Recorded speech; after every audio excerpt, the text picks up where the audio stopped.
앞으로 이제 국제 통화로서의 그런 위상이 많이 위협을 받지 않느냐, 이러한 사실은 우려가 많이 있긴 한 거죠. 때문에 일본 사람들하고 얘기해 보면 아직도 지금 멀었다. 우린 지금 더 못 살아주고 있다는 사실 말을 하는 사람들이 많아요. 안녕하세요. 박종원의 경제한방입니다. 엔화 가치가 도대체 어디까지 언제까지 떨어질까 많은 분들이 관심이 많을 것 같은데요. 엔화 가치 향방, 우리 경제에도 영향을 많이 줄 것 같습니다. 환율 전문가 변정규 미주어은행 전무를 다시 모셨습니다. 안녕하세요. 안녕하세요. 기록적 엔저. 야, 이거 진짜 언제 반등하는 거냐, 계속 내려가는 거냐, 많은 분들이 관심이 많은 것 같은데 어떻게 보십니까? 엔화가 많이 싸졌죠. 이제 엔화가 싸졌다고 하는 거는 우리나라 입장에서 보면은 이제 두 가지 통화로 봐야 되는 게 맞습니다. 그래서 우선 이제 그 달러 대비해서 엔저죠. 이제 달러 대비해서는 이제 그 달러당 150엔까지 올라갔어요. 지금 150엔 이상으로 올라가서 이렇게 많이 싸진 거죠. 우리나라 통화인 원화 대비해서도 싸졌습니다. 연초까지만 해도 100엔당 1,000원이나 줘야지 엔화를 100엔을 샀었는데, 이제 우리나라 사람들이 이제 860엔, 870엔 정도 지금 거래가 되고 있어요. 100엔당. 그러니까 870원만 내면 100엔 샵에 가서 살 수가 있다는 거죠. 와, 진짜 격세지감이 느껴져요. 어떻게 이렇게 됐지 하고 놀랄 정도인데, 근데 올해 초만 해도 일본은행에서 총재가 바뀌면 이게 엔화 강세로 돌아설 것이다라고 내다봤던 분들도 계시거든요. 네. 근데 이거 정반대로 움직였습니다. 어떻게 된 건가요? 그러니까 일본도 이제 금융정책 결정회의가 있어요. 그래서 거기서 이제 그 여러 가지 통화 정책을 결정을 하는데, 작년 말에 개입이 한 번 있었습니다. 이제 개입을 갖다가 한 번 했었는데, 그때 당시에도 이제 그 달러당 145엔 이상으로 올라가서 계속 올라가면 이제 그만큼 엔화가 싸지는 거거든요. 그래서 이제 계속 너무 싸진다니까 일본은행이 이제 계속 이제 구두 개입을 하고 실제 개입을 했죠. 나중에는 이제 개입을 했는데, 그게 너무 오랜만에 개입을 해가지고 이제 시중은행을 통해서 개입을 하는 건데, 시중은행의 그 담당 딜러들이 이제 다 옛날에 해본 사람들이 다 은퇴를 했대요. 하도 오랜만에 해가지고. 네, 그래가지고 은퇴한 선배님들한테 전화를 해서 어떻게 하는 거예요? 이렇게 물어보기 했다는 그런 에피소드도 있었는데요. 네. 그때까지만 해도 개입을 해도 효과가 있었습니다. 네. 왜 그러냐 하면, 그때 구로다 총재가 그만두는 게 기정사실이었지 않습니까? 그래서 그 다음에 2월에 만기가 되기 때문에 새로운 사람이 들어오면 통화 정책을 바꿀 수가 있다. 일본의 통화 정책이 기존에 마이너스 0.1%가 기준금리잖아요. 그래서 이제 마이너스 이 기준금리를 기조를 완전히 바꿀 수가 있지 않느냐, 이러한 사실은 두려움이 있었습니다. 왜냐하면 그렇게 바꾸면은 엔화를 갖다가 계속 팔다가 나중에 엔화가 강해지면 손실을 볼 수도 있는 거거든요. 그렇기 때문에 개입을 한다 했을 때는 정말 이게 먹히 들어갔어요. 그래서 양치기가 아니었습니다. 근데 올해는 이제 양치기가 된 게 뭐냐면, 이제 새로 우에다 총재가 취임을 했어요. 취임을 하고 난 다음에 이제 가뜩 긴장했어요. 그래가지고 올해 초에는 1,000엔까지 이렇게 올라갔었습니다. 그래서 굉장히 엔화가 조금 강해지는구나, 이런 생각도 했었는데, 웬걸 3월 달에 금융정책결정 회의를 하고 4월 달에도 했었는데, 결정하고 난 다음에 얘기를 하는 게 뭐냐면, 우리는 아베노믹스를 따라갈 것이다. 그리고 기존의 양적 완화 노선, 마이너스 기준금리 계속해서 변동 없이 갖고 갈 것이다. 이렇게 얘기를 하니까 그래? 변동이 있을 줄 알았는데 없어요? 그러면 다시 백, 이렇게 생각을 한 거죠. 그래서 계속 이렇게 내려가기 시작해서 올해 가을에 100엔당 이제 900원까지 내려갔는데, 최근에는 원화가 하락하는 속도보다 엔화가 하락하는 속도가 더 빨랐었죠. 가을 지나고. 그러고 난 다음에 이제 860엔대까지 이렇게 내려갔는데, 지금은 조금 올라서 870엔 근처까지 올라오긴 했지만, 역대적으로 본다면은 거의 30년 내 가장 원화 대비해서 싼 그런 엔화의 상황이라고 볼 수 있겠습니다. 엔화 가치가 계속 내려가서 수출도 잘 되게 하고 하는 게 일본 정부의 뜻일 수도 있을 것 같은데, 또 한편으로는 1달러에 이제 151엔을 넘어가면 또 여기에도 개입해서 엔화 가치를 올리려고 하는 모습도 보이는 것 같더라고요. 그래서 네. 지금 현재 일본은행하고 정부가 원하는 게 도대체 뭐냐 궁금해지거든요. 네, 일본은행은요, 지금 일본의 경제가 살아나는 걸 원하는 거죠. 이제 경제 성장률이 계속 살아나서 일본 경제가 뭐 잃어버린 30년, 20년 뭐 이렇게 얘기를 하지만 예전에 잃어버리기 전에 그런 강한 일본 경제가 다시 나타나면 그때는 이제 개입할 필요가 없고요. 자동적으로 엔화는 굉장히 강해질 거예요. 그래서 일본 엔화는 달러화랑 비교를 하면 1대10 이렇게 보통 얘기했었던 적도 있었거든요. 근데 이렇게 약해진 겁니다. 그렇기 때문에 일본 은행 같은 경우에는 이제 일본의 경제가 살아나고 투자가 살아나고 이제 투자가 살아나려면 소비 심리가 또 살아나야 돼요. 이런 것들이 다시 살아나길 원하는데 지금 또 1분기, 2분기 일본 경제 성장률이 3%대 1분기에는 2분기 때는 4% 후반까지 올라갔었죠. 근데 3분기에 다시 마이너스로 돌아섰습니다. 그러니까 지금 이제 고심이 많은 거예요. 일본은행 총재로서도 이렇게 마이너스 GDP 성장률인 상황에서 가뜩이나 마이너스 그 기준금리인데도 투자가 안 일어나는데 금리가 이렇게 올려버리면 이자가 이렇게 높은데 누가 투자하겠느냐. 그럼 성장률이 더 떨어지는 게 아니냐. 이러한 지금 두려움이 있는 거예요. 그렇기 때문에 한편으로는 엔화를 갖다가 좀 더 강하게 만들고 싶지만 그러지 못하고 있는 거죠. 그렇게 되면 왜냐하면 성장률과 사실은 이러한 환율은 좀 상반된 입장에 있거든요. 그렇기 때문에 이것을 갖다가 함부로 손을 못 대고 있는 건데요. 앞으로 내년에는 조치가 있을 것으로 이렇게 생각을 합니다. 근데 환율이라는 게 항상 보면 양면성이 있어서 이렇게까지 과도한 엔저는 분명히 어떤 부분은 감수해야 되는 부분들이 생길 것 같거든요. 도대체 네. 일본은 무엇을 얻고 무엇을 잃고 있는지 참 궁금해집니다. 네. 뭐 많은 것을 얻고요, 많은 것을 잃고 있는 거죠. 뭐 최근에 보시면은 이제 뭐 삼성전자가 주시장을 이끌고 있다고 보시면은 보는 데 봐서 일본 같은 경우에는 토요타가 대표적인 그런 일본 기업이죠. 그래서 토요타 자동차가 이제 엔저 때문에 자동차가 사실은 많이 팔린 것도 사실이에요. 그래서 많이 팔렸고 거기 마진율도 많이 남았기 때문에 역대급의 이러한 그 뭐 수익을 올렸다 이런 기사들이 많이 나오는데요. 그거 외에도 뭐 여러 가지 수출 기업 전체적으로는 아마 굉장히 좋을 거예요. 그렇지만 반대로 이렇게 환율이 매우 높아서 엔저가 이렇게 오래 지속됨에 따라서 이제 일본의 엔화도 사실 메이저 주요 통화 중에 하나지 않습니까? 그렇기 때문에 뭐 리저브라고 하죠. 이제 뭐 외환 보유고 통화로 많이 쓰이는 것도 사실입니다.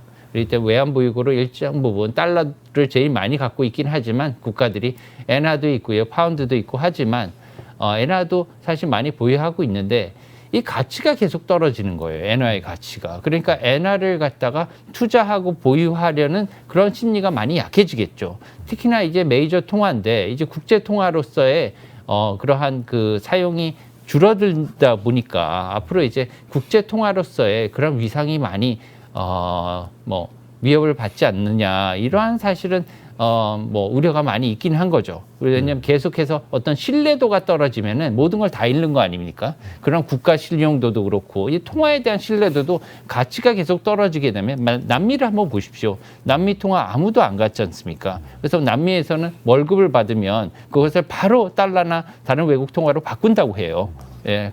왜냐하면 가치가 하루하루 또 무섭게 떨어지기 때문에 엔화도 이렇게 뭐 계속 가치가 떨어지니까 일본 사람들도 월급을 엔화로 받기가 싫겠죠. 그리고 이제 이것들을 갖다 기업들도 해외에서 달러나 아니면 다른 외국 통화로 갖고 왔을 때는 계속 일본 엔화로 바꾸면은 엔화 가치가 떨어지기 때문에 해외에 그냥 놔두는 경우도 이제 많이 있어요. 이제 이런 것들이 부작용으로 나타나게 되는 거죠. 네.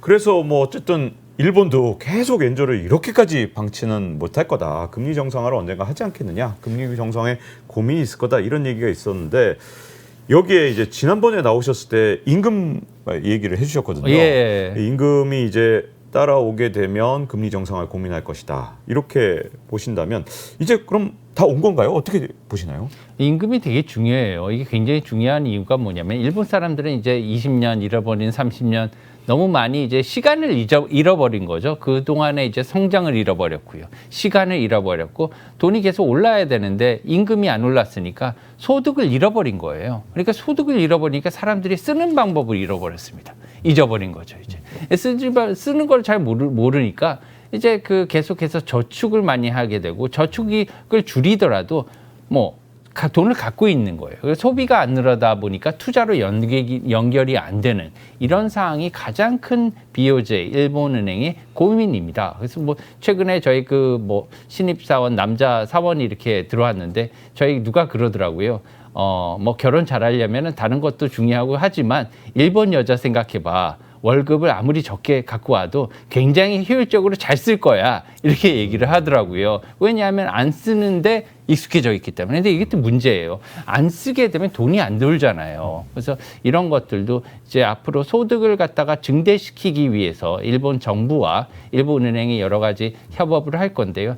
특히나 여기에는 내년에 4월에 일본의 춘투가 예정이 돼 있지 않습니까? 이제 일본도 봄에 춘투, 그러니까 봄에 임금 협상을 해요. 예, 하는데 4월에 일본은 이제 춘투라 안 그러고 춘토라고 합니다, 발음을. 근데 춘투가 이제 일본에서 나온 말이긴 한데요. 그래서 내년에 이제 일본의 그 춘투가 예정돼 있고 그 상황에서 일본의 그 정부나 아니면은 각계 그 원로들이 많이 이제 그 정부나 기관들한테 이제 그 협상을 할 겁니다. 많이 올려줘라. 우리는 이게 많이 필요하다. 그래서 그것을 갖다가 기다리고 있을 겁니다. 일본 BOJ 같은 경우에도 일본은행도 이제 내년에 임금 상승률이 많이 일어나면 이제 내년에는 통화 정책을 정상화할 수 있는 그러한 발판이 어느 정도 될 수 있다 이렇게 생각을 하는 거죠. 그래서 만약에 통화 정책을 전환한다고 하더라도 내년 4월 이후 5월 달에 일단은 어떠한 지표들이 나타나는지 보고하자. 이게 안전할 거 아닙니까? 그래서 그런 상황인 것으로 생각을 하고 있습니다. 네. 요즘에는 미국의 페드 연준보다 일본의 중앙은행의 결정이 더 중요한 게 아니냐. 특히 내년 한국 경제에 진짜 직접적인 영향을 미친 게 아니냐. 이런 얘기 때문에 내년 일본의 선택이 굉장히 궁금합니다. 일본은 어떤 선택을 하게 될까요? 글쎄요. 내년에는 뭐 내년 초반에는 너무 많은 일들이 있어가지고 저희가 뭐 재밌는 일이 많을 것 같습니다. 정신이 없을 것 같아요. 네. 이제 뭐 미국의 대선도 있잖아요. 이거와 겹쳐서 일본의 뭐 통화 정책 뭐 변화도 있을 것이고 특히나 지금 이 기준금리가 너무 높기 때문에 앞으로 뭐 주시장이라든가 채권시장이라든가 세계 금융시장이 어떻게 갈 것인지 뭐 여러 가지 뭐 재밌는 상황들이 많이 연출이 되긴 하겠지만 연준은 이제 동결을 했으니까 어느 정도 관심이 조금 줄어든 반면에 일본은행으로 관심이 굉장히 많이 쏠리는 그런 상황이에요. 그래서 하루가 멀다 하고 물어보고 있습니다. 사람들이. 저도 매번 궁금합니다. 일본 중앙은행이 어떻게 할 것이냐. 진짜 궁금한데요. 네. 그래서 지금 기본적으로 이 마이너스 금리 정책은 뭐 여러 번 말씀을 드리지만 이것은 언젠가는 폐기해야 될 시한부 정책은 맞습니다. 이것을 계속 유지할 수가 없어요. 그리고 이러한 마이너스 금리 정책은 굉장한 부담이 됩니다. 지금 보시면은 일본의 대외 자산이요. 지금도 세계 1위긴 하지만 독일과 중국에 빠르게 지금 쫓김을 당하고 있거든요. 그래서 이제 조금 있으면은 독일이 일본의 대외 자산을 능가할 수 있는 이런 상황이 오고요. 중국 같은 경우에도 대외 순자산이 1대1로를 하기 때문에 지금 굉장히 많이 늘어난 상황이에요. 그래서 대외 순자산이 많다고는 하지만 지금 일본의 대외 순자산도 타국가 대비해서는 옛날에 그 갭이 굉장히 컸었던 대비에 좀 줄어들고 있고요. 그다음에 국가 부채 같은 경우에 지금 200%가 넘습니다. 정부 부채만 따지면. 그래서 정부 부채만 따지면은 뭐 200%가 넘기 때문에 이것도 뭐 세계 1위예요. 그렇기 때문에 부채 수준도 지금 감당할 수 없을 정도로 굉장히 많이 늘었는데 게다가 또 지금 이렇게 성장률도 안 나오고 있으니까 굉장히 양쪽으로 굉장히 고민이 되는 이런 상황입니다. 그렇기 때문에 금리를 갖다 어느 정도 줘서 금리를 어느 정도 올려서 경제에 약간의 탄력성을 부과하는 것이 주는 것이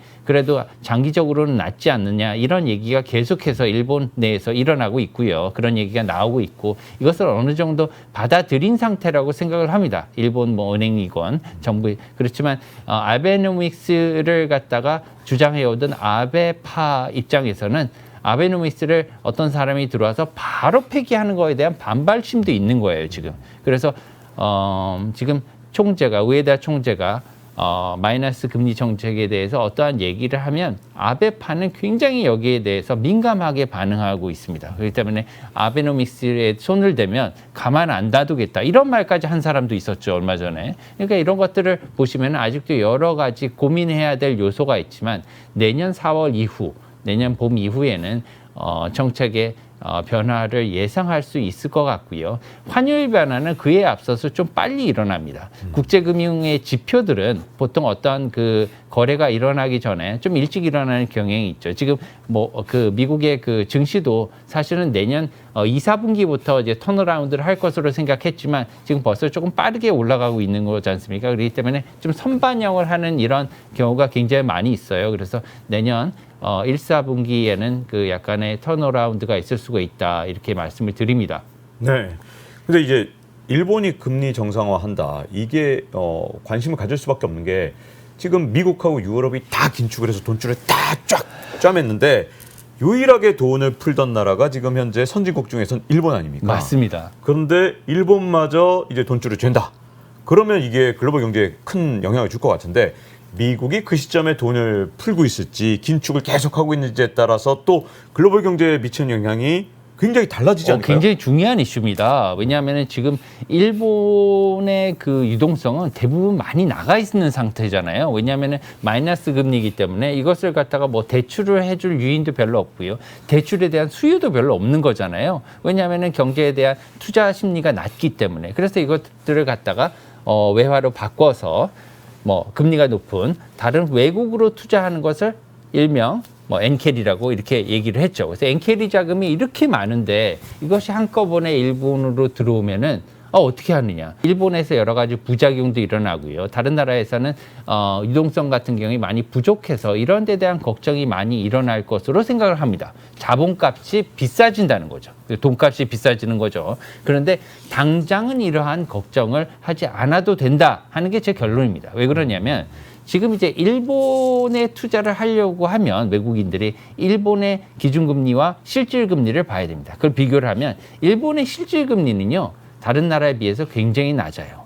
지금 일본의 물가 상승률이 약 뭐 전국으로 따졌을 때 일본은 물가 상승률을 전국으로도 따지고 도쿄 인근으로도 따지는데 보통 이제 전국으로 본다면 아직까지도 3% 정도를 유지하고 있는데 반해 지금 일본 10년 국채 금리를 갖다가 실질 금리를 계산을 해보면 여기서 이제 그 금리에서 명목 금리에서 인플레이션율을 빼서 계산을 해보면 약 마이너스 1.1% 정도가 납니다. 지금 올해 11월 기준으로 이렇게 1% 마이너스 1%를 정도를 보이고 있기 때문에 외국인들이 일본에 가서 투자를 하려고 해도 일본 국채의 매력도가 일본의 기준금리가 적어도 1%는 더 올라야지 마이너스에서 벗어날 수 있다는 거예요. 그리고 투자가 가능하려면 실질금리가 예를 들면 0.몇 %는 돼야 되기 때문에 진짜 일본은 이제 많이 올랐네. 그러면 투자할 만하네. 이렇게 생각하려면 기준금리가 적어도 1%에서 1.5% 올라야지 이것이 가능하다. 이렇게 생각이 듭니다. 근데 그렇게 하기 위해서 상당히 밟아야 될 경로가 많을 것 같아요. 그래서 당장 1% 이상을 금리를 올리는 거는 내년에 그렇게 할 수 있으냐? 그거는 장담을 못 하겠습니다. 왜냐하면 지금까지 저금리로 뭐 마이너스 금리로 이렇게 계속해서 뭐 오랫동안 지속을 해왔는데 갑자기 금리를 올리게 되면 경제에 충격이 너무 클 거거든요. 앞으로 장기적으로 3년, 5년간에 본다면 세계의 그 자금 비용이라든가 여러 자금의 순환 흐름에서는 어느 정도는 변화가 일어날 가능성이 있다 이렇게 말씀을 드립니다. 이 최근에 기시다 총리 지지율을 보면 왜 이렇게 지지율이 낮지? 점점 더 떨어져요. 그래서 지지율이 역대급으로 낮다 보니까 제가 궁금한 건 일본은행의 이 정치에 대한 어떤 독립성이 한국은행보다도 훨씬 낮은 걸로 알고 있는데 혹시 기시다 총리의 이 낮은 지지율 때문에 뭐 금융통화 정책이라든가 엔화의 가치라든가 뭐 물가를 잡기 위해서 어떤 노력을 한다든가 뭔가 바뀔 가능성은 있습니까 없습니까? 글쎄요, 뭐 저는 정치는 잘 모르는데 항상 보면 어떠한 그 뭐 정권이든지 초반에는 이제 그 투표로 당선이 되잖아요. 항상 그래서 뭐 정권 초반에 이렇게 높다가 가면서 계속 이렇게 낮아지는 게 이 정권의 속성이다 이렇게 생각이 드네요. 뭐 일본이나 우리나라나 미국이나요. 그래서 이제 뭐 어느 정도 이제 기시다 총리도 지금 단명하지는 않았습니다. 다른 총리에 비해서 어느 정도 지금 재임 기간이 꽤 되고 있는 거거든요. 그렇게 되면은 지금 뭐 일본에서 이제 정책 변화가 빨리 일어나지 않기 때문에 거기에 대한 여러 가지 문제점으로 인해서 기시다 금리의 이러한 그 지지도가 좀 낮아지는 걸로 보여요. 이것은 지금 일본은 인플레이션율이 사실